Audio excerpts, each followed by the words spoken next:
All right, we're live. Hello, welcome to the Derps Talk About Games. I'm your co-host, Mango.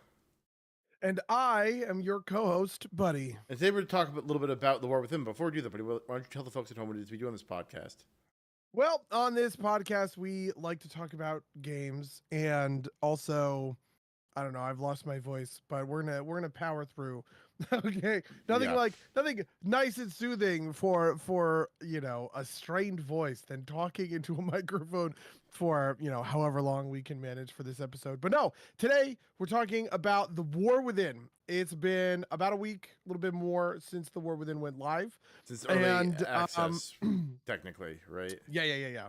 Since the start of early access, and I guess it's time that we can, I don't know, we can get into it. You had early access, I had early access, so Yes. I've effectively been playing for a couple of days, but I missed out on all this week because of work stuff, and I don't know. I have lots of thoughts and opinions. What do you want to? What do you want to do? Where do you want to start? Let's start. Let's start at the beginning. What do you think of kind of like the main campaign story stuff? Should we put a spoiler warning here? Uh, yeah, probably. Spoilers. If you're still working your way through the campaign and you care about spoilers, uh, skip for a while. Sorry, Arahe. Has Arahe not finished the story yet? Yeah. I mean, to be fair, I'm not. There's not all that much that I feel like I want to spoil, Right. and also I'm not entirely planning on getting deep on any of sort of the lore implications. So maybe we could do this without a spoiler warning if you want, but I don't know. Yeah, This is me negotiating with our chat. no, I would say that the safe thing would be to say is that we are not going to probably intentionally spoil anything, but we might end up like kind of like spoiling by implication or some such, right? Sure. Um, like we will probably talk about some of the characters that you would have seen on during previews, that kind of thing. So what do you think of the story thus far? Have you gotten all the way through? I've gotten all the way through this. So here was my sort of plan. My goal is to have 3 blacksmiths done at the end of week 1. So we're leveling my. I'm actually sort of I've achieved that goal, but I'm just leveling all the way up to 80 on my 3rd blacksmith. All 3 of these are warriors. It's Baron, Tonrik, and a dwarf warrior that I made for remix called Thorgreer.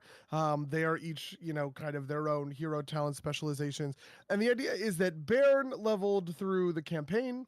Tonrik started chewing away some of these side quests for the Sojourner achievements, and Thorgreer is just picking up on sort of that. And my high level sort of opinion is that the sort of change from Dragonflight to now has been quite good in the sense that they've kind of codified a style that I find to be very intuitive and good at keeping my sort of attention.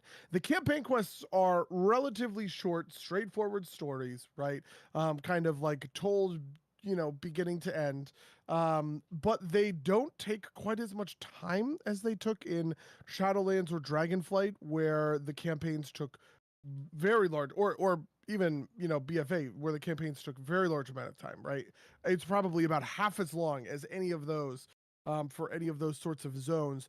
And now it feels like the bulk of the story content is kind of coming through sort of like side quests, or essentially really what it feels like is that they trimmed the fat, right? Yeah, There were a lot of stuff that would have been campaign quests in previous expansions, but those are all now cut to be their own side quests, right? And the campaigns are now pretty laser focused on the core group of main characters who are doing main character things, fighting main bad guys affiliated with the expansion. Yeah, no, I would agree with that. I would say that a lot of the kind of like a filler quest stuff that's like, and our new friend Steve needs you to go like harvest 17 mollusk shells, right? Like that's like now, Steve like, has like, after you finish his main quest or before you finish his main quest, Steve has like a normal exclamation point where it says it's like, besides all that stuff that I just helped you with, I also need 17 mollusk shells. Could you go do that for me? And maybe there's some story implication there, right? Like I would actually say that the side quests are much better at not being just mollusk shells for no reason. All of the side quests are their own little side stories, which is also quite nice, right?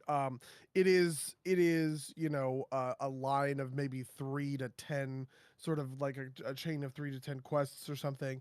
But they do tell complete stories. They are focused on characters and aspects of kind of like the world that are otherwise kind of removed from the bigger implications of the main characters like Magni and Moira and Anduin and Illyria fighting, right, Xalatath and the Nerubians and all the rest. I'm a little too minds about this because like I think you're right. One, I think you're a little bit off because like I have definitely had a lot of like shear 10 sheep, right? Like kill 10 predator type quests, right? So I'm saying those quests definitely do exist. I'm just saying that they are narrativized in their own Sure. way, right? And on the other side of this, and I don't think it's necessarily bad, but like there are, so I did a bunch of kind of the first 2 zone side quests on Billabong, and then I was like close enough to end levels, like I'm just gonna kind of push through. I intentionally left the third area, Hallowfall, since it's kind of,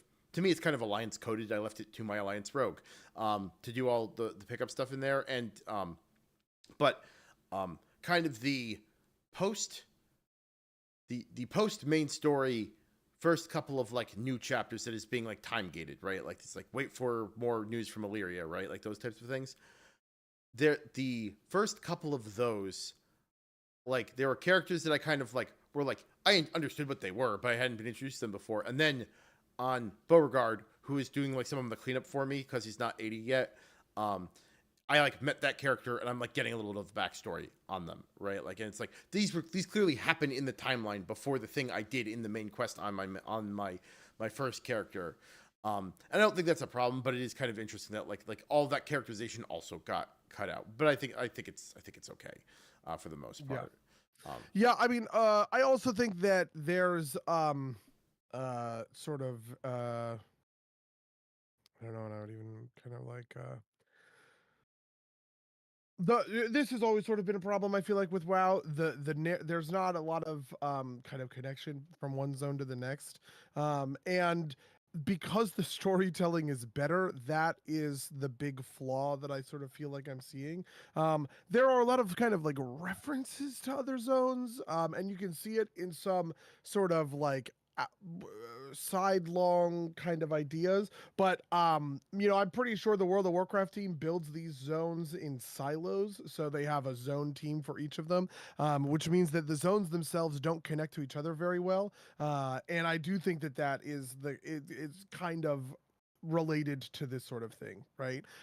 Where it feels like, I don't know, a wildly different kind of set of circumstances befell us in Hallowfall compared to Ahj'kahet, compared to the Ringing Deeps, but all of those things kind of have to unite together into one endgame sort of like story thread. Not that I have tackled any of the endgame quests yet, but Yeah, no, I think that Dorn Aghal, like the Isle and the Ringing Deeps have a pretty good connection, but I agree with you. I think Hallowfall and Ahj'kahet are like basically might as well be like different things entirely, right? Like there's a little bit of connective tissue between Hallowfall and Ahj'kahet, but like not particularly. Yeah. No. But I do like that they are distinct enough that like I can be like, oh, I want to tackle Hallowfall on Beauregard because he fits this more, and I want to do some of the stuff in Ahj'kahet. I'm probably saying that wrong, on Billabong because one, he's my main character, and two, there's like a thing with some trolls that is like, oh, that's a thing, that's neat. I'll do that with my troll character, right? Like that kind of stuff. Yeah, my intention is to try and clear as much of this stuff on different characters as possible because obviously I have a million alts, and I knew that these warband systems were going to be like good for that and for me, but I never quite realized how like really perfect it kind of was, right? To be able to level a character to 80 and then bring out a new alt and just have them essentially pick up, start bridging the gaps in the holes that were left behind, right? So I think I'm going to end up doing all of this stuff on different characters. I guess at 80 it won't matter, as long as I can level through it. It's something that'll happen on different ults, but I imagine I'll do all the end game questing on Baron himself. Yeah, but also at the same time, I haven't really been playing Baron all that much since I kind of feel like now is not real. You know what I mean? Yeah. Like because season 1 doesn't start for a while, it just kind of feels like I don't really need to care or go hard on it at all. Yeah, I'm almost kind of like the keys for the resident delves or whatever. It's almost like maybe I should just be holding on to those until season 1 drops, because like I topped out level 3 pretty quick, right? It's not like it's a particular challenge. It's but there's still like stuff to work on. Let's actually, maybe that's a good segue. What do you think of the big new kind of premiere feature of the expansion delves? The big kind of like it's funny that it is the big new premiere feature of the expansion, because I feel like this has been a feature that's been included in the last several expansions, but just this is the best version of them, essentially. It reminds me of Torghast, it reminds me of Horrific Visions, it reminds me of Islands, but all 3 of those had alternate sort of goals, right? Like, you are doing your gearing through raids and mythics, and then doing Torghast for Soul Ash. You were doing your gearing through raids and mythics, and then getting your Azurite through islands. And I think that those systems have sort of left us behind, and so now we have delves, which is just, hey, you can just gear through these, right? Yeah. I basically love them. They're pretty perfect for what I want them to kind of be. I'm a little sad at how short they are at the moment, but I don't necessarily I think they're short and simple right now. And my hope is that these go from sort of a 15-minute sort of blow through experience to maybe like a 30-minute kind of more complicated experience.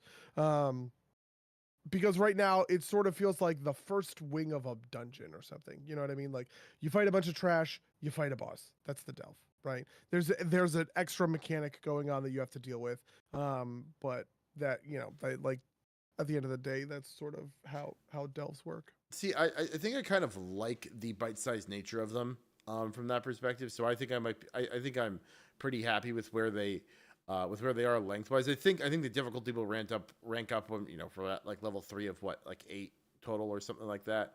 I think the difficulty will appropriately scale it, but I do like that it's kind of like, oh, and you can just kind of like do this if you want, right? Like, you don't have to, it's like, oh, I've got like another 30 minutes before I got it, like, go do something. I can knock one of these out without having to think about it and having to worry about queuing through something, right? Like, funnily enough, to pair with this, I have been using the follower dungeon feature a lot more, just to kind of like bang out like quests for dungeons. Oh, interesting. I haven't done that, but maybe that would be a good idea. I've kind of been waiting for dungeons because I just feel like, my friends are going to get on and we're all going to do dungeons together kind of thing. But maybe just for the purpose of quests, crushing them with follower dungeons would be really efficient. Yeah, and I find them fun because it's kind of like, on Billabong, it's kind of like, oh, I just run and like stomp on stuff, right? It feels like an end of expansion kind of, like end of Dragonflight, I could solo through like maybe normal. Like, I was actually like running dungeons with follower. I started this at the end of Dragonflight to get like basically to fill a quest that had like 500 coins or something for like I got a quest for buying the early access edition that got me a bunch of different armor sets, and I needed to. And I realized I had this quest on the morning of early release, and I looked at mine. It's like, just like, run Neltharian's Lair 5 times with followers, and you'll get enough stuff. It's like, okay. And then I was like, oh, this is actually pretty fun from kind of like a mindless, beat shit up type perspective. And so I've been doing that a little bit for like, there was like at least one story quest, and then like there's a weekly for like rewards, and it doesn't care what level you do it. It's like, oh, I'll do it with the followers, and if I have interest in doing it more heavily. And part of this too is that I randomed into one heroic dungeon. It took me like 15 minutes, and then my internet cut out for like dumb reasons. Like, it wasn't the game's fault, right? But it's like, why would I like roll the dice? Why would I like wait in line for like 15 minutes when I could just like, and because the only reason I'm doing this is for the weekly, right? Like, why not just go do it myself, right? Like, and so I did, and so I've been enjoying that aspect. And again, rolling back to Delves, I like that I can just kind of do something without having to like worry about another person. And they're all pretty self-explanatory. Yeah, I do love that part of Delves quite a lot, right? Like the idea that it's sort of like a single player challenge. I think really is that you know, maybe it's just because my mind is very mythics coded, and mythics are like 30-minute experiences. And so to me, like the satisfying sort of like time frame for IQ into a thing, and I focused on it, and I'm chugging through it or whatever, is longer essentially than what delves are at right now. But also delves at tier 3 are so nothing that it's like Yeah. so, you know, I also feel like Torghast and Horrific Visions were longer in general. So part of my, you know, I don't know, part of my brain is kind of like rooted in that space. That's fair. And I think part of Torghast had that kind of like roguelike quality where you were like kind of weren't expected to beat it the first time, right? Even though Yeah. I don't actually think it was like it was tuned a little bit differently, but uh, but this like the delves are definitely meant to be completed, right? Like they're not meant to be abandoned. I didn't do a lot of islands, but I like how do they compare to the island expeditions from BFA, right? That was Wait, those are islands. that's what I'm asking. How do delves compare to them? I'm sorry. How do delves compare to them? More direct, the linear versus sort of like open world in a way. Okay. Islands in BFA had this open world quality where you just gonna go wherever and do whatever you want. You just had to sort of like fill the meter, and you had the enemy AI to like deal with, which in the early games was actually a little bit brutal. You would like end up fighting the enemies, and that could be hard. But once you got like later in the expansion, like one person could solo the enemy AI because they were sort of geared for 8.0. They never scaled up to 8.3 essentially. And that was actually kind of like a fun thing. Like I would just go camp their ship and just go like kill them over and over again while my, you know, friends would go and actually do all the azurite mining that is with sort of the island experience. Um they definitely had like their own sort of like unique mechanics. Islands had this thing where you would get invaded halfway through. So halfway through an island, you would have a bunch of new enemies show up and a bunch of mini bosses and rares and stuff like that, which would like change the nature of things, which was, I don't know, pretty neat and pretty interesting. In generally, I found islands to be very varied, like very varied.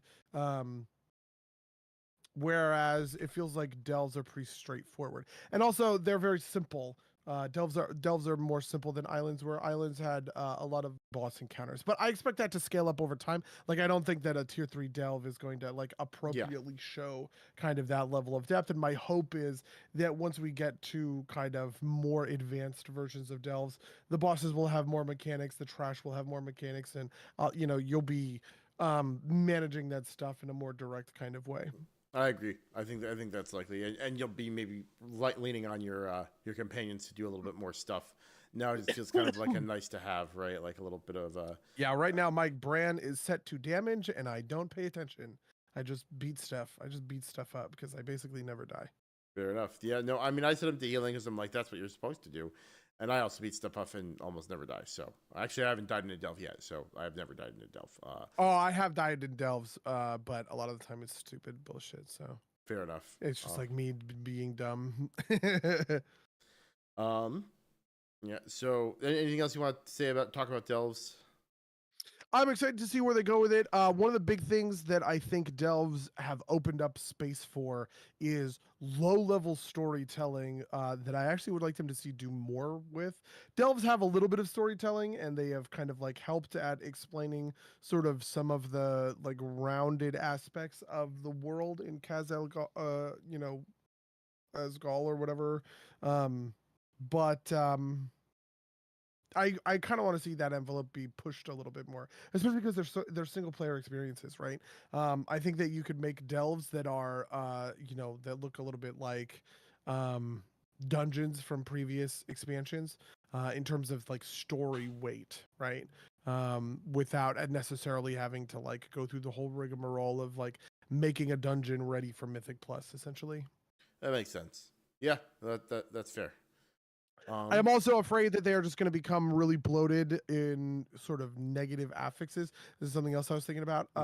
You know, the negative affix is an annoying thing to sort of deal with, but I get it because you know you're trying to like vary up kind of like the gameplay. You can't just churn through it in the way that you would be able to like a dungeon or whatever else. You kind of have to have this alternate objective that players are keeping in mind, and that's fine. The thing I'm afraid of is that they're going to end up that as you scale up in delves, and you're going to be doing level 8 delves with 3 affixes that are all super annoying to sort of like deal with. I like affixes, and I think that they should be negative and all of the kind of like rest of that. But I don't think that you know I don't think that delves can survive an experience where a lot of evergreen stuff gets applied to them and made worse. This is all theoretical, of course, but I don't know. It's just the thing I'm afraid of, I guess. That's fair. Yeah, that makes sense. What else? Do you want to What talk about hero towns? How Yeah. your hero town talents? So on both the classes I'm playing, like so on monk, the shadow pan is kind of the recommended build. And on outlaw rogue, I'm playing fortune or fortunes whatever because I like the fate's hand, fate bound because I like the theming there better. They're both passive. I don't really. I'm new to actually like playing outlaw through a rotation, so I can't really speak to how different. Like, I don't feel like I'm changing any of my play style, but maybe that's just because I haven't played, rogue much before. On monk, I think some of the bigger changes are actually the base talent tree. Like, it's one of these things where like the talents get triggered enough that like my beloved Jade Fire. Apparently, I'm the only person who likes Jade Fire Stomp. Apparently it is just like isn't parsing super well. I'm gonna run some sims on it to see if that's really true. But I was like, I'll try playing with the other talents, just to see what it's like. And those changes have kind of changed things. Like there's a talent for Thunder Fist or whatever the name of it, Strike of the Windlord, that makes your Tiger Palms have a 50% slower or faster GCD, which is like a weird thing to deal with. And then like there's some changes around some buffs I get out of the out of Shadowpan. Like every so much energy you spend, you get like this buff, and it changes kind of your priority rotation, which is a little bit neat. But it hasn't changed the way I play too much yet, and I don't know if it's an optimization thing on my side. Also, like my stat priority changed, so like I think once I get my haste up a bunch, things will feel a little bit better. But it's a little bit also like a little bit harder to track because like the way it goes off is I think it's like I said, it's amount of energy spent, and so but there's like not like a buff that tracks it, and so the closest thing you can get to tracking it is like importing a weak aura that tries to do it manually, and that's got like it could desync, right? Like something could like go wrong and it won't pick up on the because it's not actually like directly reading the value off of something, which maybe that gets patched in at some point so that like it's a little bit more easier to track the thing. But that's like I think the high level play is like timing when this big buff goes off so that like you say you hold your cooldowns for like a second so that like you're in this window instead of within that window, that kind of thing. But that's basically been my experience because I like I said, I don't get a new button, or I haven't tried such a Conduit of the Celestials yet. But what about you? How are hero talents on warrior? Well, I've only experienced hero talents for one class, and it's warrior, but I've done all 3 of them ish so far. So I have both Baron and Tonrik at 80. So Baron is a Colossus arms warrior, Tonrik is a Slayer Fury warrior, and then my third warrior is Thorgrir, who is a Mountain Thane Fury warrior. And I think everybody sort of thought this to begin with, but warriors are just warriors stay winning, I guess. Just start with each of them individually. Colossus is maybe the best one in my opinion because it actually does the most. Colossus gives you a button called Demolish that is just a big strong thing. It hits like a truck. It hits for it's like 2 hits and then a big AoE smash, right? it's on a 45-second cooldown, but all of the other individual talents key into it, so you end up sort of like reducing the cooldown. And part of it is that you're building up a big demolish over time, because every time you mortal strike, every time you execute, every time you do other stuff, you are like contributing more to your next demolish, right? You basically make your next demolish do, I think, 100% extra damage by like mortal striking and stuff in the interim. And so demolish feels really good and really fun, especially in like the leveling experience, because it's just a button and you walk up to a guy, you hit demolish, and you like one shot like any fucking just like regular ass mob, basically, because it just hits like so insanely hard. I haven't really been able to test any of these inside of instance content, which I think will make a pretty huge difference. I imagine doing a boss fight with demolish where you have 100% combat uptime and you're just like continuing to roll, you're hitting every mortal strike, all the rest. Is going to feel a lot more fun than sort of what it has been sort of so far. But for the leveling, it is the best of the three of them. Slayer is sort of the worst of the three of them, but I think will be the best in instance content. Slayer basically says that every once in a while you have a passive hit go out. It's called a Slayer strike. You go bam, you hit somebody, you do a bunch of damage. Slayer strikes put a debuff on the target or buff you. I can't remember which one. And it basically says your next execute has plus 15% crit chance, plus 15% damage, and it stacks up to 3 times. 1 second. Sure, apparently, we disconnected, and I think we're back. Go ahead. Okay.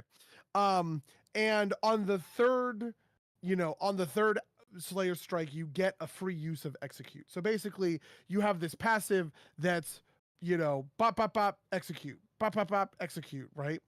The execute is obviously the active part of it. And then all of this keys into Bladestorm, where when you are consuming these stacks in whatever, and as you are executing, you are increasing the damage of your next Bladestorm by like 100%, basically. So, the idea is that it's very sort of like Bladestorm focused. This one is so insanely passive, and it's about this like stacks building gameplay that you just can't do anything fun with it in a leveling scenario. Even in like fighting a rare or something like that, you just tend to kind of blow it up by hitting all of your kind of like cool, like sort of optimal WoW gameplay is never hit your cooldowns unless you're fighting a rare, and then when you fight the rare, you hit all of the cooldowns and it dies, basically, right? And so that has felt pretty unfun to me. I can see though where in a mythic or in a raid environment, being able to Bladestorm all the time is going to be super fun. Being able to, execute all the time is going to be super fun. And they're going to add a lot to sort of the way the game is played. And so, I'm theoretically kind of like hyped for that, but I guess I'm also sort of not like holding my breath. We'll see. And then the third one is Mountain Thane. Mountain Thane kind of comes up in the middle. Mountain Thane is interesting from Fury's perspective because it does add a new button, but it's a button that Fury just normally doesn't use. It adds Thunderclap.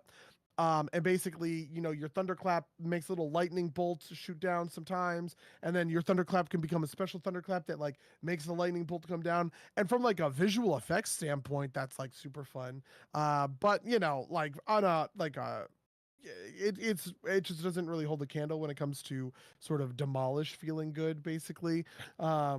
I am planning to play Mountain Thane essentially kind of the least. This character is mostly just built to smelt alloys for my blacksmithing purposes. But we got kind of deep in it. We got sort of deep enough to see sort of how fun it was. So in general, I'm pretty plus on hero talents. I sort of wish there was a good way for hero talents to translate to like outdoor content in a better way. But I don't know, maybe it's just like a time thing. So yeah, that's really where I'm at. That's fair. Since you just spoke about blacksmithing, how do you want to talk about the what's it called, the profession changes? Because it's been interesting, I think. What are the profession changes that you've seen? So the biggest one is engineers now invent things. Like they don't learn recipes the traditional way. You get a bunch of scrap. That's cool. You get a bunch of scrap. You dig through it once every 24 hours. You can invent. You get a bunch of you know, notes. You turn notes into recipes, and then when you learn a recipe, you get like a choice of 3 things. I have actually completely filled out the base tree, which means there's like not that many of them. I think I have read that you can unlock more. Like I went into kind of like the efficiency tree, and then I'm going into the gear tree, and I think you unlock more unlockable recipes when you go into like the trees that give you more things to do. Um, so there's that, and on top of that, there's the patron stuff, the patron work orders, as opposed to the actual work orders, which I do like the patron work orders quite a lot so far. yeah. I also think, and you tell, since you're doing a lot of blacksmithing, you can tell me how you feel about this. That it actually feels. I felt like pretty quickly into Dragonflight, I stopped needing to like mine all the time, right? Like occasionally, like I would stop for rare resources because like I could get like the secondary resources that they spawned, but like I'm still hungry for like bismuth, which is like the lowest level thing, and like I like won't stop for iron claw because I don't have any real need for it, but I will stop for bismuth because I always need more bismuth, and maybe that's just kind of like this is the beginning of the expansion, and there's like a lot of room for stuff to build, but I feel like I'm constantly materials hungry, which I think is good from from a gameplay perspective. Also, I feel like somebody did the math and figured out that principle essentially. One of the things that I recognized pretty much immediately was how deeply bismuth was in anything. So blacksmithing is all about, like your bases are these alloys, right? And so you make core alloy with 10 bismuth, and then core alloy is a base ingredient in charged and like iron claw alloy. And then those two alloys are like a big ingredient in sanctified alloy, which is like the capstone sort of like of these sort of like alloys. And so I'm looking at it, I'm like, man, for every fucking sanctified alloy I want to make, that's like 40 bismuth or something.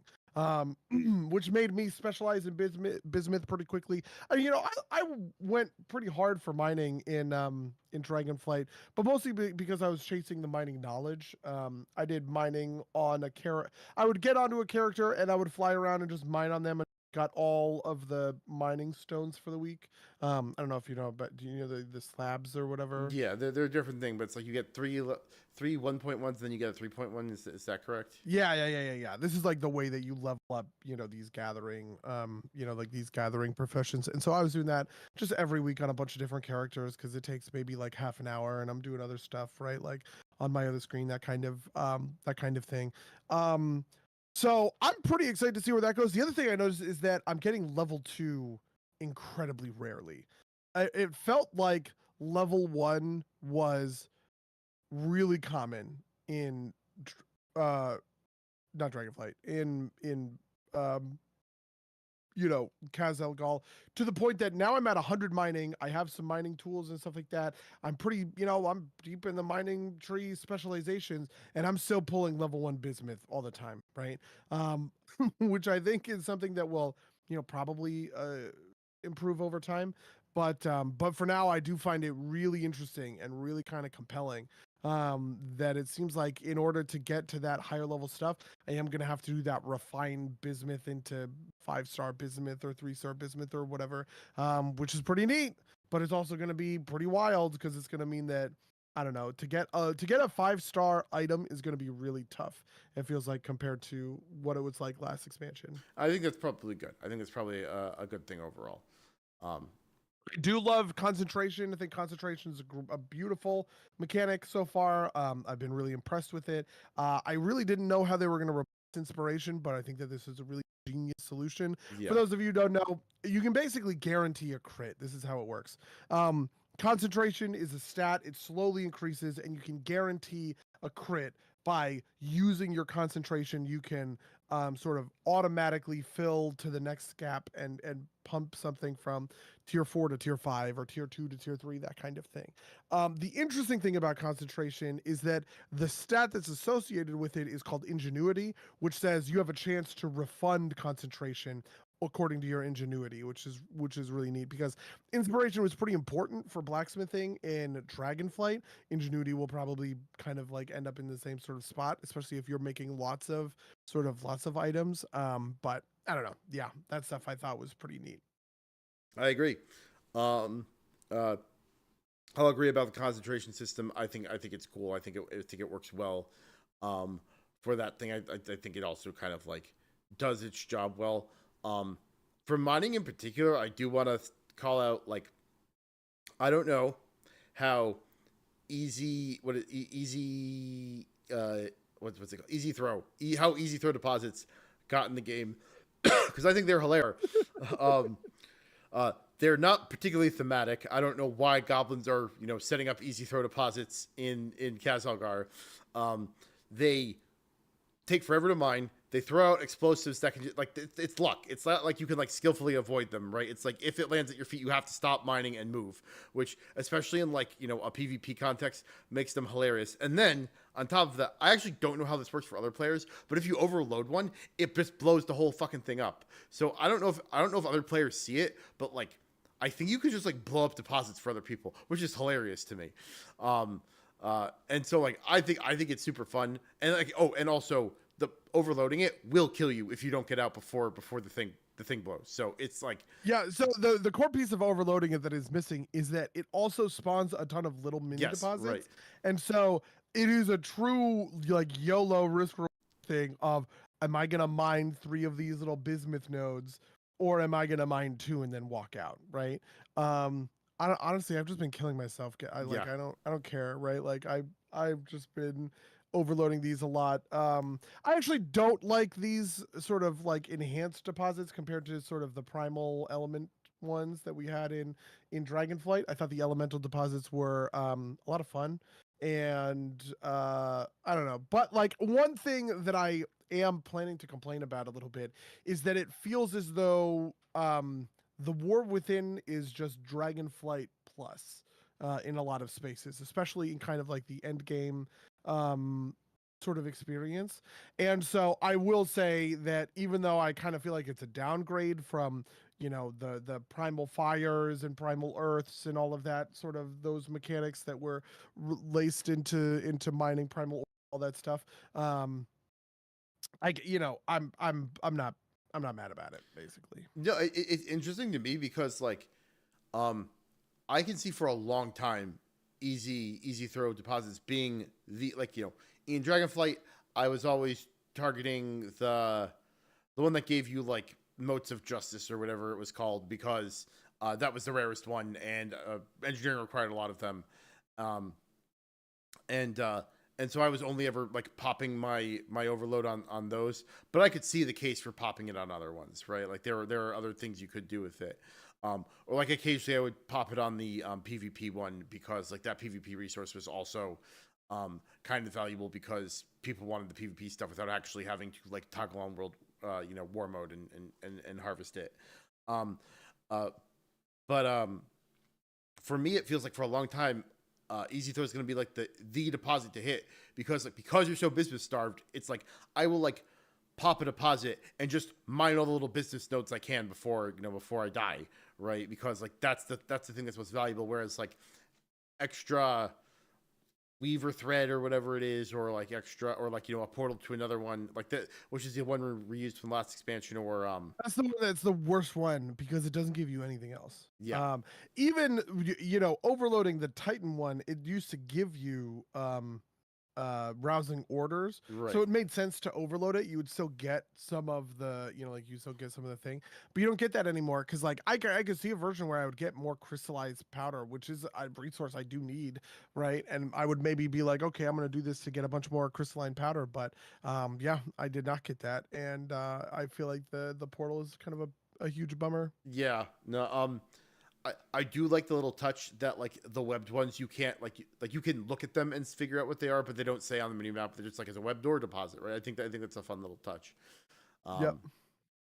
Um, but I think I would agree with you that I don't find them to be particularly like like the easy throw one I think is just like stands out because it is like so off theme and like so like weird, but like the other ones don't particularly sing out to me as being particularly fun or cool either. My thing for the easy throw one is I think it is setting up that we're going to undermine, which is the goblin capital city, like the underground goblin capital city that is been, like we know that this exists. The goblins have this giant city underground, and it would make sense for this expansion and all of the rest of it. And I bet that's going to be like a patch zone. It's going to be like patch whatever 11. Wait, are we on 11? Yeah, Yeah, patch 11.1 or 11.2 is going to be goblin themed, that would be cool. where we're going to go to undermine and do all this stuff there. That would be cool. I would be a fan of that.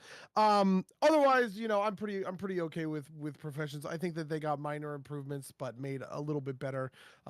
Even if I'm not necessarily connecting on sort of like that mining level. The world quests, like how are you feeling about sort of like the end game activities, like world quests and these sanctified or not sanctified orders? What are they called? Sanctioned orders, where you unlock a special world quest by doing a bunch of world quests in a zone. Yeah. Stuff like that.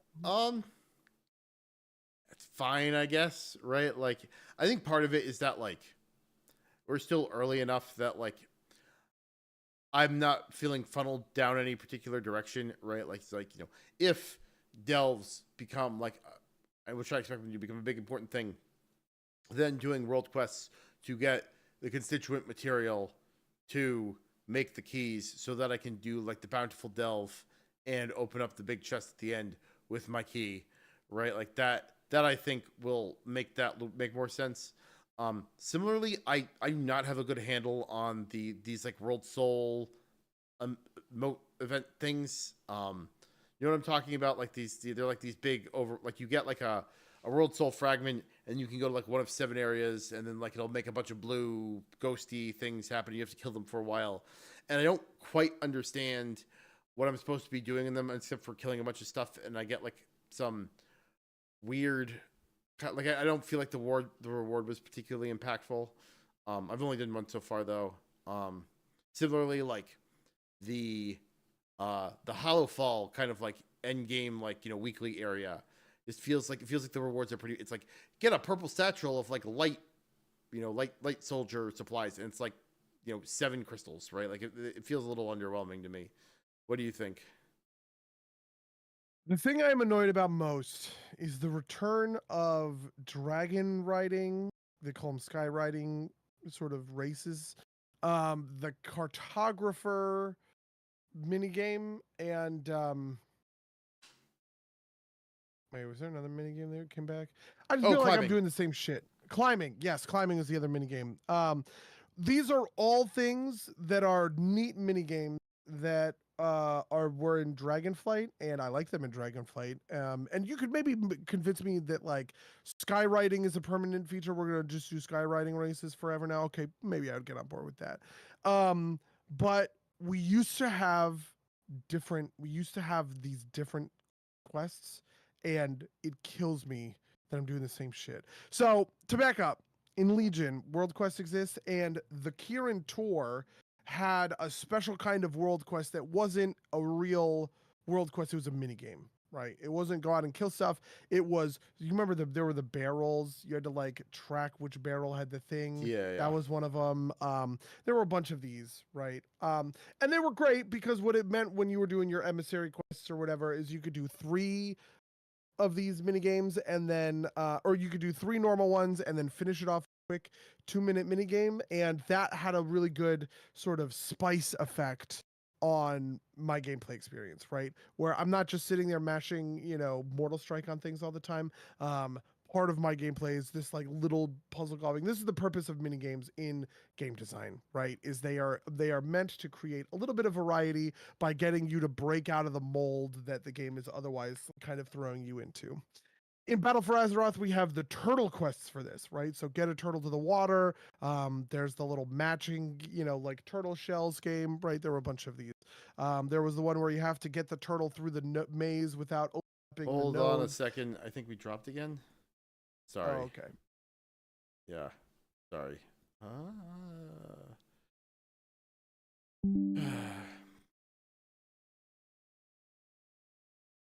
See if we come back. All right, we're back. Sorry about that. Go on. In Shadowlands, we also and we also got a version of this in like some of the expansion zones. So, for instance, Argus had a couple of these like mini games. Nazjatar had new mini games, right? One of the things that made Shadowlands a little unique is that they didn't have basically at all.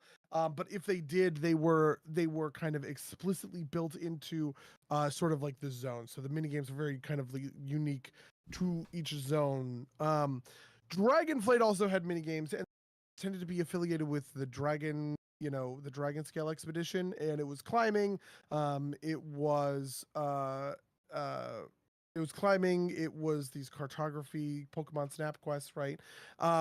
And we also had these dragon riding sort of quests, and those have all made the return, and it just feels lazy. I actually think if we had been in a world where the Kirin Tor version ones returned, I would have been pretty happy because I haven't done those in a long time, and you could just get me back in the mood probably. But like the fact that it is the mini games from are just continuing forward to be mini games in the next one is like boo, lazy. I hate that kind of thing. I will say though that I like the process of unlocking a sort of elite quest that's these sanctified orders, right? So, in a particular zone, if you do a couple of world quests, you'll unlock special orders, and the special orders send you to a place, and you do a little elite quest, and it has a better reward. That's pretty fun, and I've been having a good time with those. I find that the sanctified orders are just kind of like I have to do a bunch of busy work before doing another normal world quest. Like I haven't found the elite, like the sanctified ones, to be particularly special or challenging, so I'm not as enthused about them. I do want to highlight a thing because I think I agree with you about the about the laziness, and I was thinking about this because I think a big part of the problem is they brought them forward, all those quest types forward, but they didn't bring forward the progression systems in those. In that, like, all my progress in those are already done, right? Like, beginning of Dragonflight, climbing quests took a little longer. Cartography, the map or the photography quest took a little longer. The dragonflying ones I'm less pissed about because I like dragonflying, but like you could build towards like the very quick versions of them because you had to invest resources into it. But like there's like I have all of my powers from the rock climbing. I don't know if a new character gets them or gets them automatically or if they have to buy them again. I have all of my cartography powers unlocked. And there are glyphs in like dragon riding glyphs in the in Algazar, or Calgazar, I forget the name of the area. But as far as I can tell, they don't do anything other than being a collectible, which is fine. But it feels kind of disappointing because I would hope that I would get something out of it, right? Like a new set of dragon riding powers or something. I know that's hard to like build around, so I get it, but like it's also just kind of like annoying. Even if it was just kind of like you have to unlock the powers again for the new area for some reason, right? Like that would maybe be annoying, but at least would like give me like make me feel good about collecting the glyphs again. That kind of thing. I found myself collecting the glyphs mostly out of annoyance, to be honest. Like getting little like chime in my ear. Yeah. And I was just like, ugh, God, I guess I'll do this, right? Yeah, and there's just like a little bit of a through line of this too, which I think some of the stuff feels very carefully crafted and very cool. But like for like this is a little thing, but it felt kind of like weird to me. Is there is an engineering trinket or an engineering toy that lets you like warp to any zone in the in the expansion. In Dragonflight, you had to go like attune to a bunch of nodes. I thought that was annoying. They did away with that, which I thought was okay. But in Dragonflight, if you wanted to go to, say, the Onaran Plains, when you clicked on the portal, the text was "Stomp your hooves, imaginary or otherwise," right? Or like concentrate hard to ensure that you magically appear in the third zone because I can't remember anything. Or like pray return. Span. Yeah, Azure Span. Or pray return to the waking whatever, right? Which is a reference to Final Fantasy 13. That was fun, right? or like flip to go to the Niffin zone is flip the horizontal the portal horizontally and dive in, right? In this expansion, it's just the name of the zone, Ringing Deeps. Flip the portal horizontally and dive in is super funny to me. Right. Do you know about the portal block problem? This is super tangential. Do you know the portal block problem? No. Have you ever seen this? Okay. We'll talk about it. Remind me to talk. We'll talk about this when we're done. We can talk about the back half. It's a very fun physics problem. Okay. But point being that it like the fact that it's just just the text and it's not anything fun about it. It just feels like it's like missing something, right? Like, obviously it's not for nothing, but you couldn't like pay a writer like for 15 minutes to come up with like a couple different like clever pun lines for this instead of just like Hallowfall, right? And so I think that it does smack of that a little bit, and maybe I don't know how the resourcing is. Like I think the fishing systems are neat. I haven't totally dug into them, but there's like 300 points of fishing, and you have to and there's like 17 different fish, and it's finally approaching a level of complexity that like feels nice. Other than like previous expansions where fishing is like fishing gets this like special little one-off thing, and like fish for coins, and it's mostly luck based, right? Like oh, I'm sorry. We'll get to this. Okay. I have heard new fishing is cool, but I don't understand why. Can you break it down?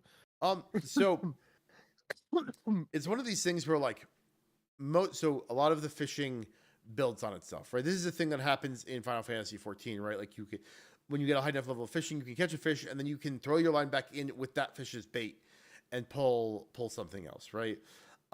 It doesn't work quite like that, but like a lot of the fish you'll pick up can be thrown back in for like increased effects of various sorts. Some of it's just kind of like perception goes up, some of its fishing skill goes up.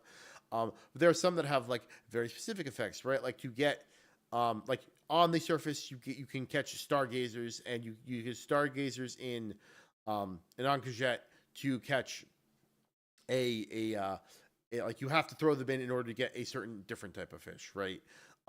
There is a type of fish that is like a sanguine dogfish, are relatively rare.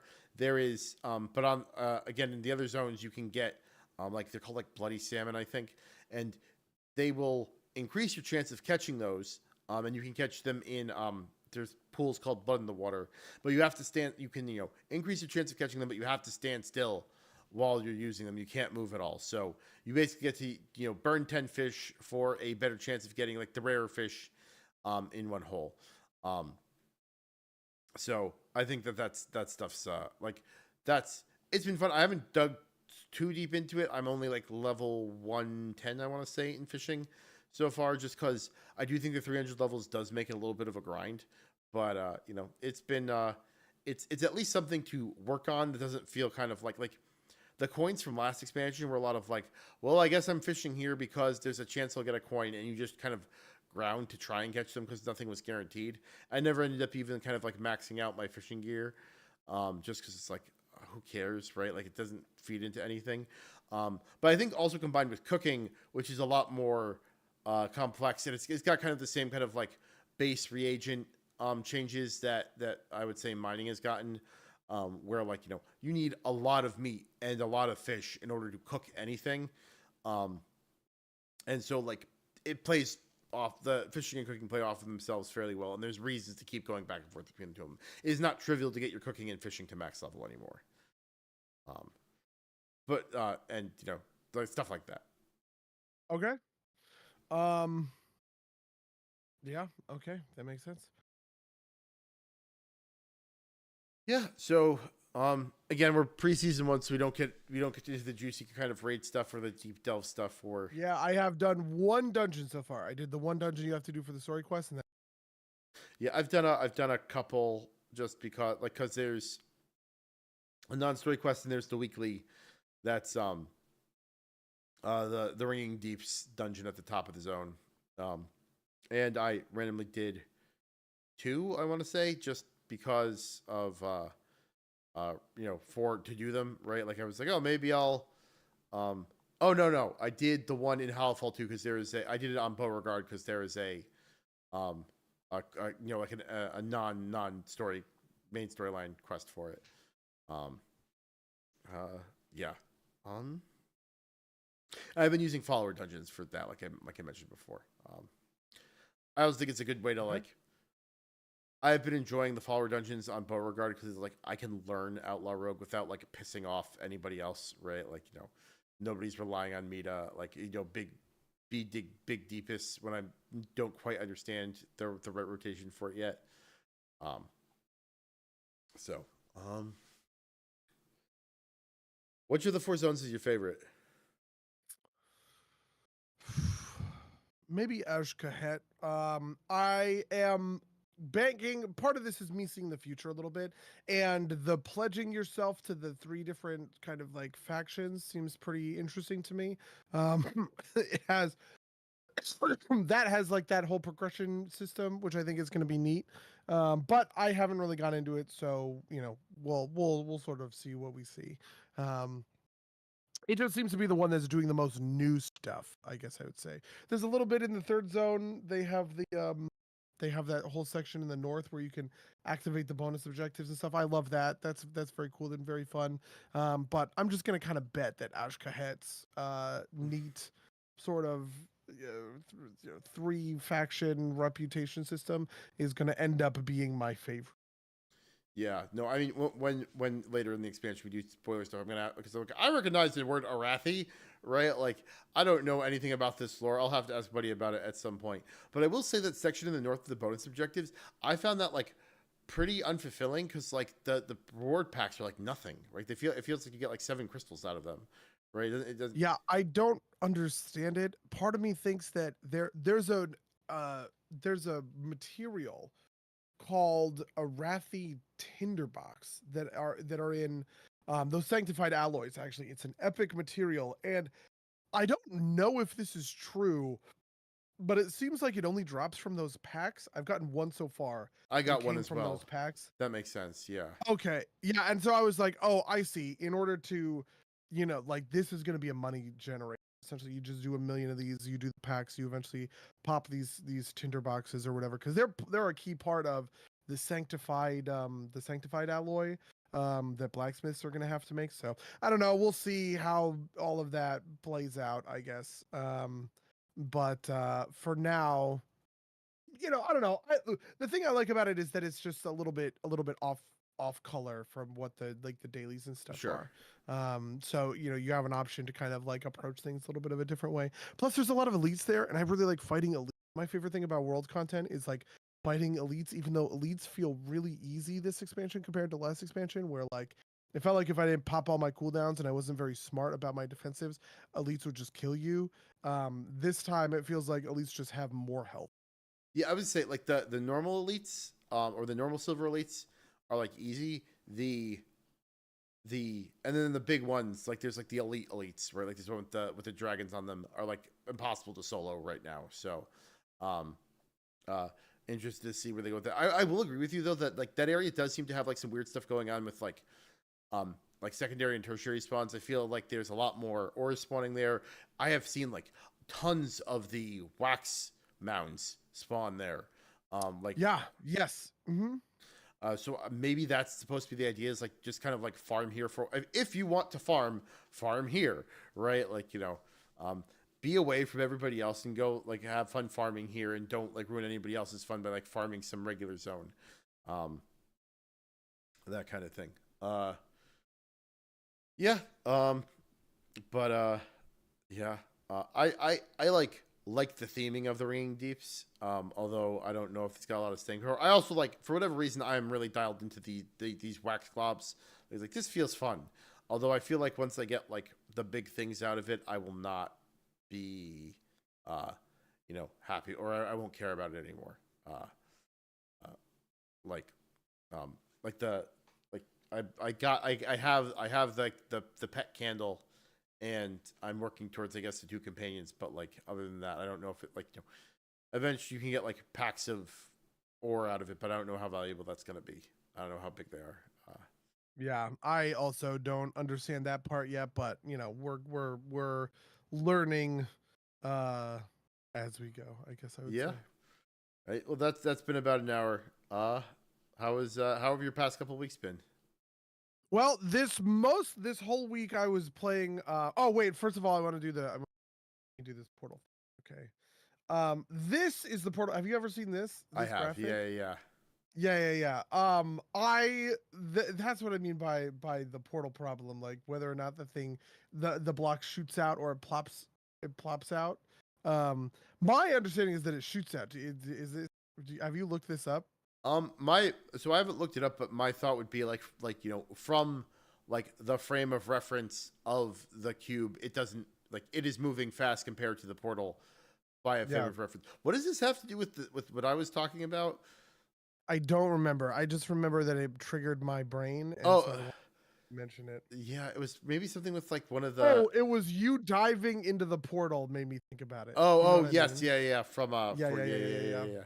Okay. Yeah, because the portal problem I think is very cute. I streamers will argue about it with their chats because I think there are kind of good arguments on either side, but I don't see how like a physicist would ever be able to argue that B is not correct. Like B has to be correct, Yeah. basically.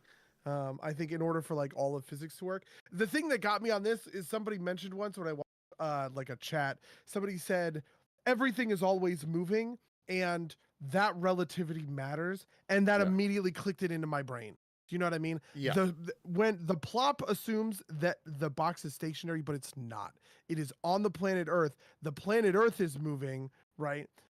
Why would the port, just because the portal is also localized to the planet Earth, why would that mean its speed equals 0? If its speed equaled 0, then what would happen is it would shoot out at 1,000 miles an hour because the planet Earth is rocketing through outer space at that speed. Do you Yeah, know no, what I I mean mean? And once somebody like got my head thinking in that direction, that's how I solved it essentially. yeah, that's what I mean by like frame of reference stuff. Although I guess if like you were on Earth and you opened a portal and then the other side of the portal was deep in space, if you even like if you placed the cube through, it should shoot out, right? Cuz like this is like another famous like high school physics experiment, right? If you could try this yourself, kids, if you're in the backseat of a car. If you toss a ball while you're sitting in a car, it like lands in your hand. It doesn't suddenly like lose reference and like slam into your face because like it doesn't like stop. It retains the momentum of the car going forward, right? Like if it's like when you're outside sometimes because of like wind resistance, but that's like another force acting on it, not a Yeah, thing. and there's also acceleration. So if I toss the ball and while it's in midair, my dad slams on the brakes, the ball shoots forward, right? Yeah. Because the car changed its velocity while the ball was not localized to the car, essentially. This is why you wear a Yeah. seatbelt. The other thing that I thought of that I think would explain it is somebody was like, if you look through, I'm sorry to put this back on screen for a second. If you look through um the orange portal, you will see a block moving quickly at the portal. Like, Right. so essentially, if you just have the orange portal and you're staring into the orange portal, it looks like the block is shooting towards you extremely quickly. And that's a good way, I think, of visualizing so like momentum of sort of the movement of it essentially. But anyway, there Yeah. you go. That's our physics problem for today's podcast. Man, no, I need to think about something because like I'm intuition pumping myself because it's like, what if the portal was big enough that it like could envelop the whole pedestal, right? Like, what what happens then, right? Like, because I would have to think about it. Like maybe there's something that changes about the frame, like because maybe it's because the portal stops that's what imparts the motion onto B because like if or because the stop is so sudden because otherwise it would imply that like if you shoot the portal down over the whole pedestal it would try and wrench the pedestal from where it is, but that does not fit my intuition, right? Like if Yeah, so I think the crazy part of it is what if the portal is moving and it moves halfway down the pedestal and then stops. right, yeah, Like the top half of the portal that is through the portal has a bunch of velocity and the bottom half doesn't. And I think the real answer obviously, assuming that portals work in our physics, is that it would be sucked through, right? Because even if just the top end of the object has velocity, that would transfer to the bottom end of the object, and it would just slurp it up through. Yeah, Basically. but with how much force, right? Like like would it be like like I don't know, maybe sticking your hand like on the end of like a vacuum cleaner or something like that. Yeah, like maybe it would just like bump a little bit, Yeah, but like it'll come off the ground an inch or two. But it probably depends. Like no, because yeah. the other thing I was thinking is it's like if you took like a portal from here to space, right? Again, right? Like it's like you like stick your head through a portal that goes out into space, your head would get ripped off, wouldn't it? Because you're like suddenly, because like the portal in space is stationary, presumably. Yeah, I think you're right. I actually think it's worse than that, to be honest. I think that I think you just like as each progressive inch of your like it would just you would become ribbons. Do you know what I mean? Yeah, Because you have to think like 1,000 miles an hour. That's the velocity we are moving right now right. on the planet Earth, rocketing through space. 1,000 miles an hour. You're applying 1,000 miles an hour worth of momentum to like each individual slice essentially of my body. You would just disintegrate a person if one portal was at velocity 0 and another. Yeah, although I wonder if this is kind of like the car example, right? Because like you are also like you are moving through that portal, like your arm is moving, like that portal is also moving right at that speed. I don't understand enough physics to Yeah, honestly, the complicated part about that also is like, is the portal a membrane? I guess you have to sort of assume.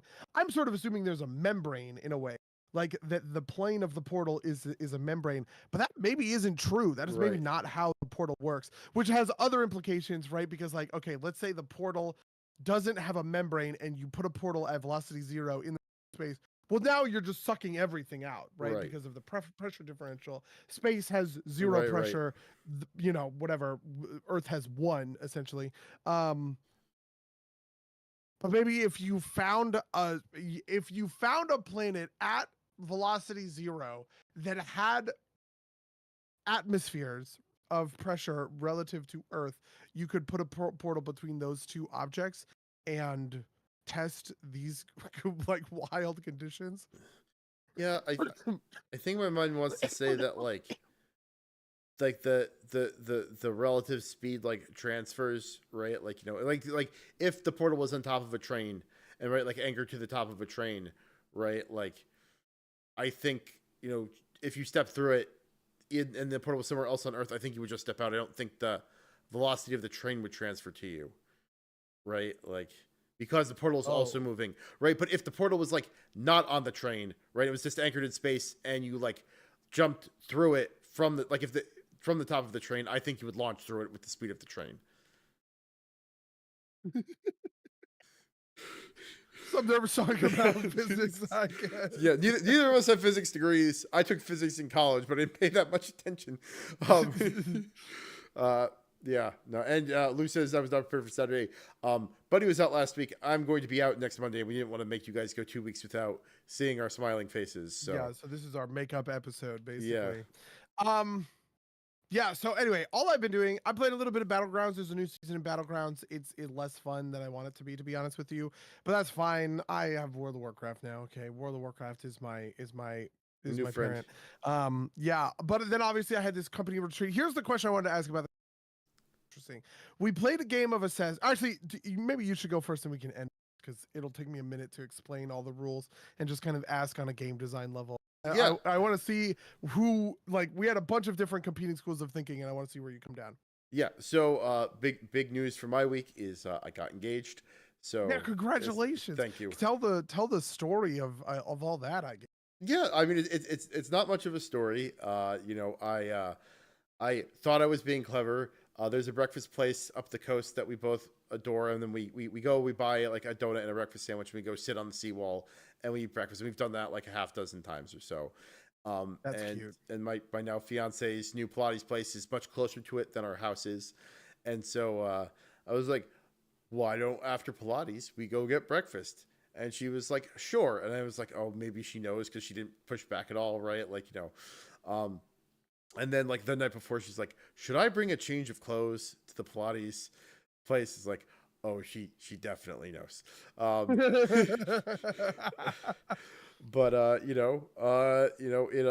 it all ended up working out. She was, she said yes. That's the big news from my stuff.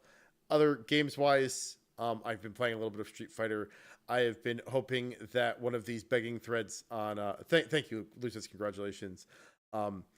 I've been hoping on one of these Deadlock Reddit begging threads, I'll be able to get an invite that'll stick. I'll be able to play Deadlock because it looks interesting. It's like a third-person shooter MOBA made by Valve, and that seems interesting to me. I have been listening to the Discworld books by Terry Pratchett. I just finished Moving Pictures. I started out the Moving Pictures like the 6th or the 7th one. I started out not liking it as much as the other ones, but because like the whole Discworld thing, the oeuvre is that everything is like the world is kind of like fourth wall breaking. Is the world is genre aware is maybe the best way to put it, right? Like, okay, like there have been several plot points like there's across in guards, or I think it's guards. It's the first one with the guards in it. There is a plot point that is like, 1,000,000 to 1 shots always hit, right? And then they and so it's like, oh, because narratively that makes sense, right? Like, if there's 1,000,000 to 1 chance, that's actually 100% chance, right? And so like it's like an arrow shot, right? And so they're like like lining up, and it's like it's 1,000,000 to 1, it's got to work, right? Like it's like, wait, but like I'm actually pretty good at shooting this bow. Maybe it's like only 10,000 to 1, and then it won't work, right? And so like there's this like whole thing about that, which is mostly tongue in cheek. It's a humor series. But Moving Pictures is like way down that rabbit hole. It's like all like weird references to like film, and like the big film that they make is called Blown Away, which is like it's just Gone with the Wind, but like it's a bunch of jokes like that, right? Like it's burst grains is the snack that they invent to eat along with watching these moving pictures, right? Like because the alchemists essentially invent moving pictures, and there's a whole like eldritch undercurrent to it that's pretty funny, but it sold me by the end because it was just such a good send up of like of everything. So I highly recommend Terry Pratchett's Discworld series. But that's basically been my nerd. Oh, and I have to talk about this. Season 4 of Clone Wars. This is when Clone Wars gets good. I would, maybe you need to watch through the first 3 seasons to kind of get some context, but it still feels like specifically like the beginning. There's some stuff that like doesn't rubs you the wrong way. Like I keep like there's an episode where there is Gungan magic, right? Like one of the Gungans, like the Gungan basically Vizier takes over one of the bosses, and it's like described as Gungan magic called mind over matter. And I'm like, oh, this is cool. Do the Gungans have an alternate Force tradition? And like I go to like Wikipedia, look up like this Gungan magic, like, oh boy. It's like literally the only reference to it ever is this one episode of the Clone Wars. But at the end of that episode, Bruce Tarples dies, and like he like basically sacrifices himself to capture General Grievous. Spoilers for Clone Wars season 4. And it kind of gets undone, but it's really well done. And then I won't spoil any of this, but quickly after that, you go into it's called like the Umbra arc, which is like really good. And the next couple of arcs in season 4 of the Clone Wars have been very good, much better than kind of like the randomness of the first 3 seasons. But it's good stuff, and I'm enjoying it. But that has been my weekend stuff. Tell me about your Assassin's game. Okay, so this is the Assassin's game. So basically, here's the high level. We had this big company retreat. We went to the beach. We all got tattoos together. Bunch of stuff like that happened. Wait, like real tattoos? Yeah, like real tattoos. Like this. Do you see this? This is my. Hold on. Ooh. Okay. How do I fucking rotate my arm to put the? Jesus Christ! How do I do this? Why doesn't my arm work this way? Okay, you have to go like this and lay down in front of you. That is a real tattoo. It's the symbol from Cardboard Kings. Okay. It is the symbol from the game Warlock, like the in-game Cardboard Kings thing. I've been meaning to get tattoos related to Akupar games for a long time, but essentially, David, you would actually appreciate this story. We were originally going to have it at the partner party. The partner party is we invite everybody to come to the house, David's house, which is also the Akupar Games office. Everybody is here. You know, I'm sorry. The story of this retreat: we fly in everybody. Everybody flies to LA. We get a big Airbnb. We hang out for a week, right? One night we have the partner party. The partner party is where all of the employees go to the party, and then we also invite everybody who's like cool and fun and friends with us. So business contacts, right? You know, other people in the industry, all that kind of stuff. The original idea for the partner party was we were just going to have a tattoo artist there who was going to do what are called flash tattoos, which are 30 minutes to an hour, basically. And we would have a flash sheet, which is like the pre-designed like tattoos. And they were all going to be Akupar related tattoos. And then Vicky, our finance person, was like, hey, we can't do this. We were like, why? And we were like, why? She's like, you can't use company funds to pay for a tattoo artist on company property and encourage people to get a tattoo.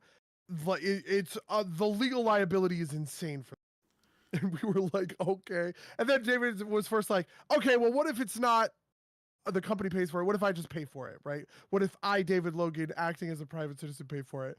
And she was like, it's still on company property at a company party, at a company event. You can't do that. And then he's like, okay, what if me as David Logan, the private citizen, get all of my private citizen friends who happen to work at this company, and we go to a tattoo shop together, and we all get tattoos that I, David Logan, as a private citizen, paid for. That was the thing that we agreed to. That wouldn't risk legal jeopardy for the company. And part of that is that doing it at a tattoo shop, they do like the liability, all that stuff. So it was just that was like a neat thing that we went through. But basically, so yeah. The story of Assassins is that when we arrived, we each got a little packet, and in the packet were 3 names, and the rules were, we're playing a game of Assassins. These are your targets, right? And what you need to do is 1, tap this person on the shoulder without them noticing you or calling you on it, right?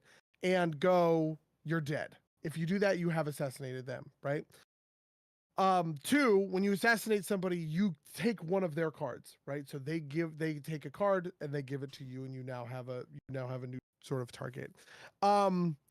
3, nobody else can see you do this. If you do this and somebody goes, I saw that, the assassination doesn't happen, basically, right?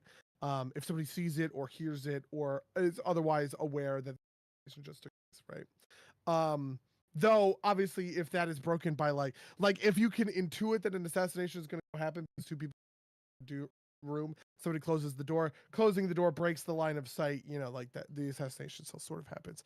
And sort of the most complicated rule is sort of 4, which is that you can't assassinate somebody on the same card without a bridge assassination happening between then and now. So if I kill you, Mango, you give me the card for Lou, right? I go and then you. Oh, I'm sorry. Wait. I kill you, and then. Wait. Hold on. How do I explain this? Man, this is complicated. Okay, let me back up. How do the cards change hands? If I kill you, you give me the card for Lou.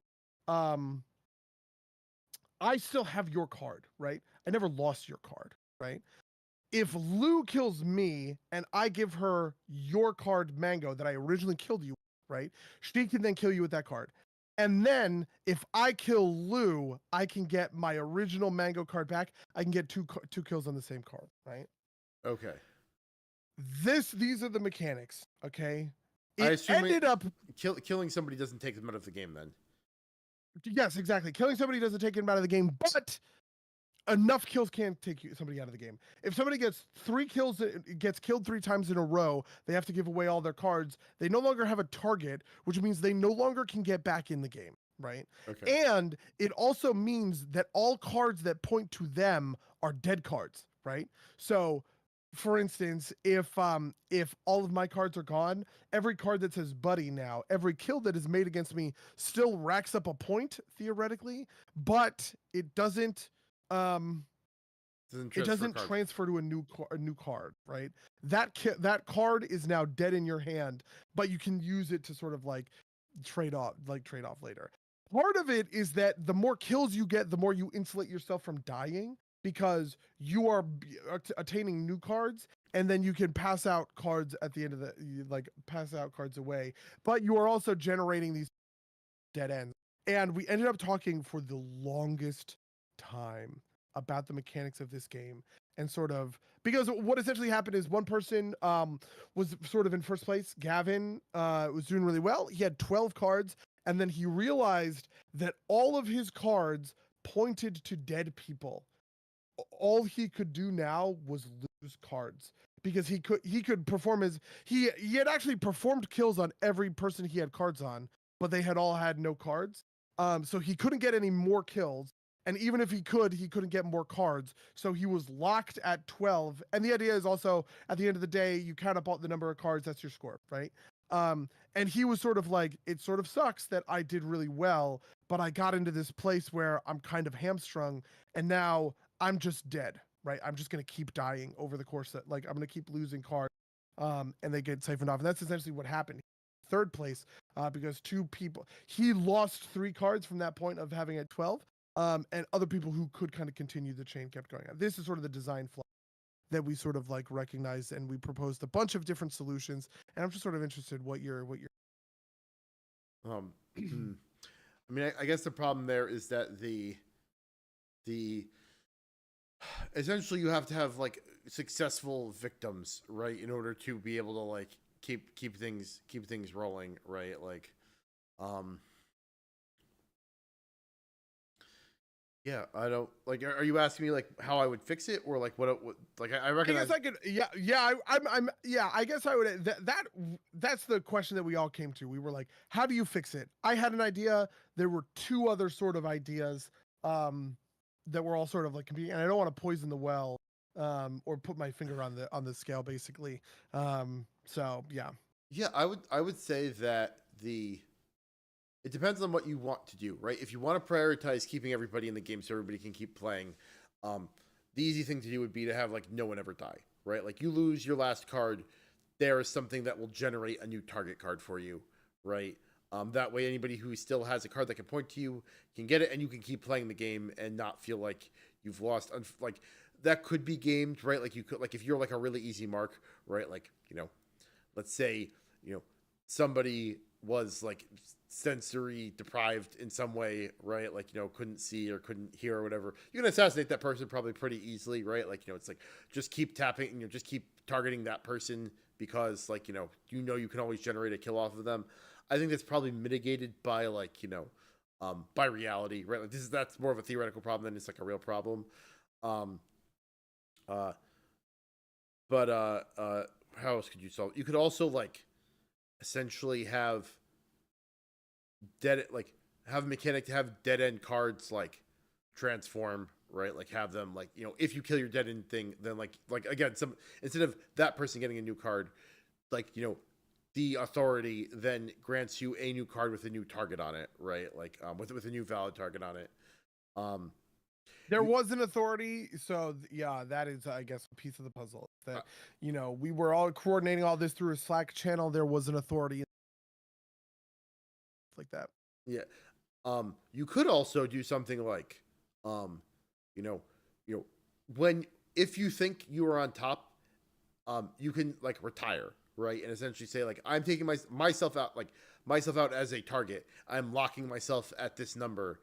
Um, that has other downstream effects in that you essentially lock, or rather, I think the best way to do it would be to you retire and you lock your cards. You still leave yourself like open to the mechanics of the game, so that like you don't necessarily um like uh lock somebody else out from playing, right? But like you can like register your high watermark. Um, like maybe the easiest thing to do is that like your score is whatever the maximum number of cards you held at one time were, right? Like you can never like go below your maximum, and that kind of like naturally solves some of the problem. Although it's still kind of like by luck you could still like lose because you just like ran out of options. But those are the things that are floating around off the top of my head. Did you guys come Yeah, up with so anything else? the three ideas we essentially had, number one, keep it the way it is. Okay. That is maybe the dumbest idea, but this is like there were It's not people a who problem. essentially like, yeah, it was just like, you know what? Yeah, that sucks, but the game it's a casual game. Who Right. cares if there are these sort of emergent bad downsides? Essentially, the downsides to the two competing ideas are sort of worse. My idea was to eliminate the double spend, and you just go when a kill happens with a card, you bank that card as currency. It is no longer an active target, right? So if somebody has the buddy card and they kill me with the buddy card, nobody can ever get a kill with that card again. It just kind of goes into an envelope, you know. It goes into a metaphorical, if we were playing a board game, score zone, and then at the end we count up all the cards in the score zones because all of those are like kills. Because one of the issues that ended up happening also is that the total number of kills kind of ended up ballooning because of the way the card trading was happening. People were farming kind of kills on targets because you could actually get 6 or 7 kills on one individual target. Um, you could actually get 6 or 7 kills on one individual target as long as you traded the card in order to sort of reset your spend on it, right? That was kind of my. It's also the most elegant in the sense of it pretty clearly determines a winner a lot of the time. Also, if you just change the win condition to the final kill, basically. As my version filters cards out of the system, eventually people stop playing, right? Once I lose my 3 lives, I'm out. You can't get kills on me anymore, right? But that does eventually it will sort of narrow it down until there's a small number of like killers and targets left, and eventually you could even get it down to one killer and target combo who kind of necessarily have to have one another card, and then you have this sort of like spy versus spy like showdown of like how does that happen, right? I think theoretically you could end up with like independent subgraphs, right? Like this is a graph problem, right? Like now that I'm thinking about Oh, it, right? really? Like because it's essentially you've got like a cycles in the graph, right? But like if you break the cycles in the right way, right? They're directed graphs with like each node has 3 exit points, right? You could, I think, under your system theoretically, depending on which, like, because you arbitrate, the past card, the transferred node, right, is like whatever you want it to be. I think you could theoretically get it to a point like what's the trivial case of this, right? Let's say that you've got like a fully connected 4 node graph, right?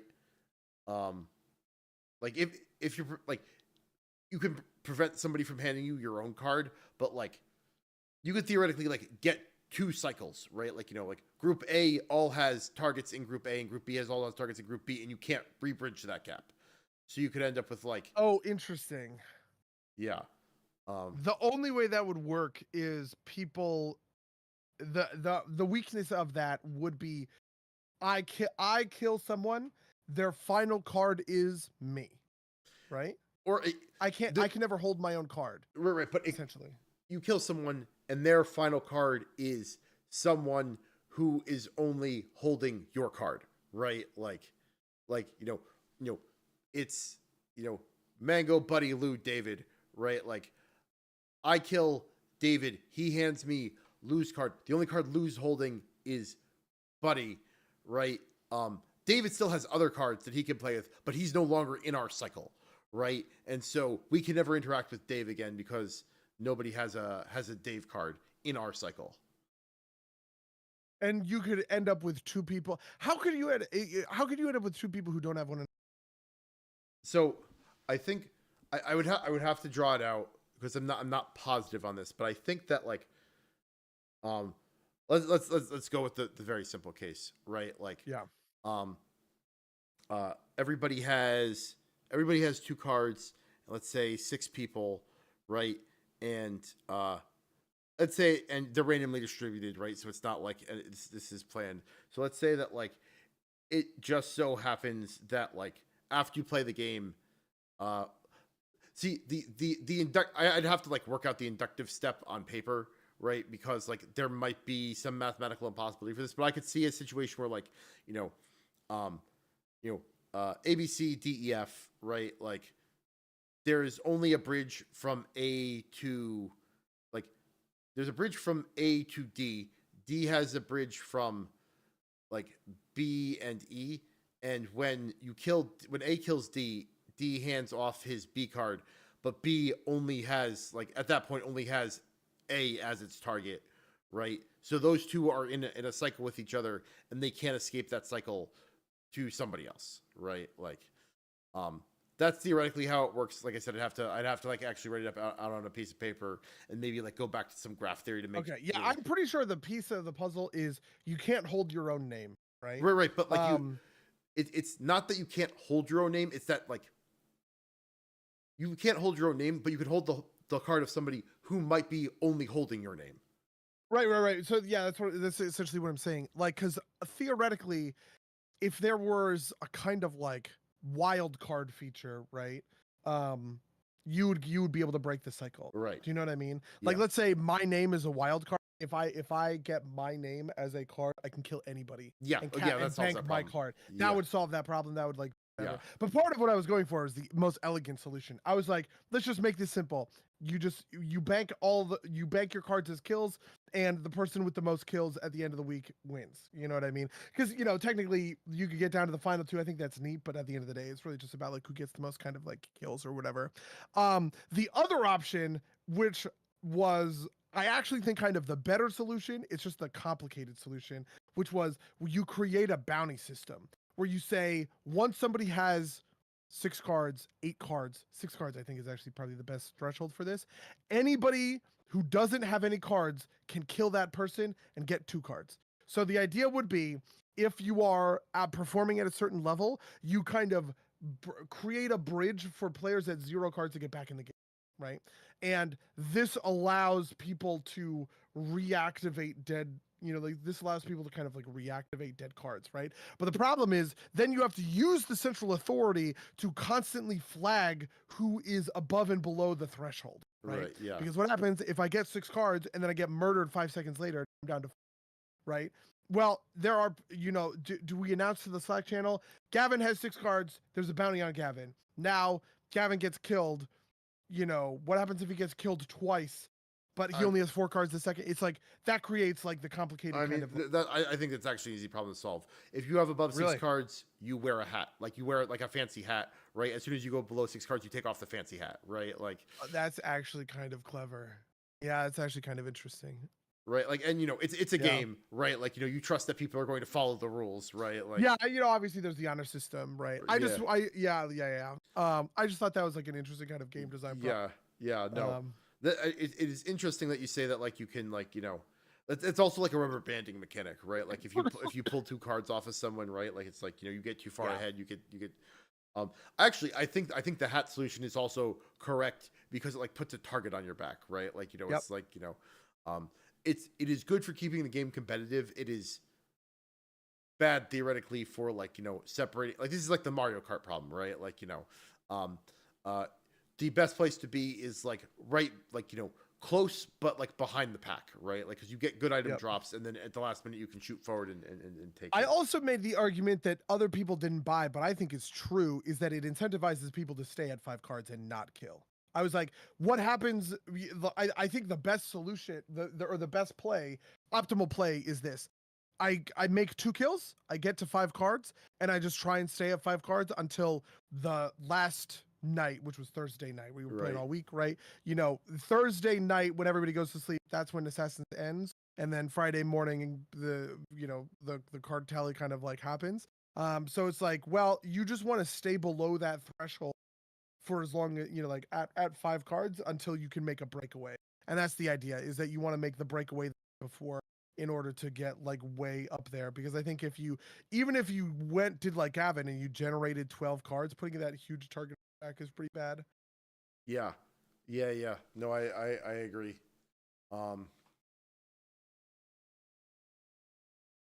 Yeah. Again, like that's like you know, at some point you have to like give a stop to that, right? Like, you know, is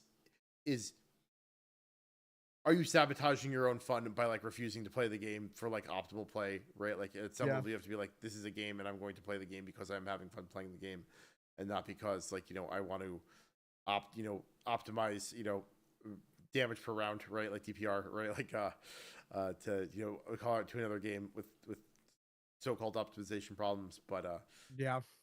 I was also thinking that you know, the other solution, we did not argue about this one, is you just have the central authority distribute cards 1 health, you know, at 0 health. yeah. If you run out of cards, the central authority just adds in card inflation and will give you a card to get back in the game, basically. Yeah. And I think there's the, you know, the downside of that is that honestly some people got to 0 cards because they just weren't playing, and that's sort of a fair outcome in my opinion. I basically wasn't playing until the last day. I just sort of like couldn't be fucked to care until I found a cool assassination. I was yeah, like you could just start mandating that people get cards at 0, you know, like 0 health, and maybe that's like the best way to. Yeah. Yeah, I think the right answer is like part of it is you have to have like people bought into it, right? Like you have to you know, maybe the answer is like you let people like if somebody hits 0 and they really don't want to play anymore, you just like, you then call their cards or like, something. or you let the authority hand the, like, instead of handing the dead player a card, they hand, you know, the player that killed them a card, right? Like the assassin the card. Yeah, that would make sense. Yeah. That, or like the other thing I'm thinking is like if you want to like make it like, you know, at least like, you know, a punishment to hit 0 lives is like you like make them do some sort of like, you know, task, right? Like, you know, there's like a corpse run, right? Like you have to like do something in order to, you know, earn the extra card, even if it's not the exact thing. But, you know, that's all ways to you know, to play the game. Yeah. That are like, you know, maybe the answer is like if somebody gets to that point, right? Like, you know, you say, all right, Jimmy doesn't have any more targets, right? Like, you know, or Gavin, I guess is his real name, so we'll use Gavin. Gavin can't hit any more targets. The game is over. Whoever has the most kills wins now, and we redeal and we play again, right? Like that's probably the actual right solution, right? Like, you know, that's like how like a board game I think would handle it. Is like, you know, we're at like a mechanical non-moving forward point. Game ends. Determine a winner. Play another game if you've got the time. Yeah. Some derps talk about game theory, right? Like various and sundry topics in this episode. We thought it was going to be short. We ended up going 10 minutes over anyway. If you'd like to talk, email us about any of the things we talked about in this podcast, you can email us at DerpsPlayGames@gmail.com or podcast@DerpsPlayGames.com. You can follow us at twitch.tv/DerpsPlayGames. Or youtube.com/DerpsPlayGames. These go out live. Normally these are on Monday. Today was, again, Saturday is a special thing. Normally we have better connections too. Rate, review us on iTunes. Everything's down in the description. Buddy, do you have anything you're looking to promote? Shit. No, I don't have anything I'm looking to promote. In that case, I'm going to say until next time, dear listeners. Until next time, loyal listeners.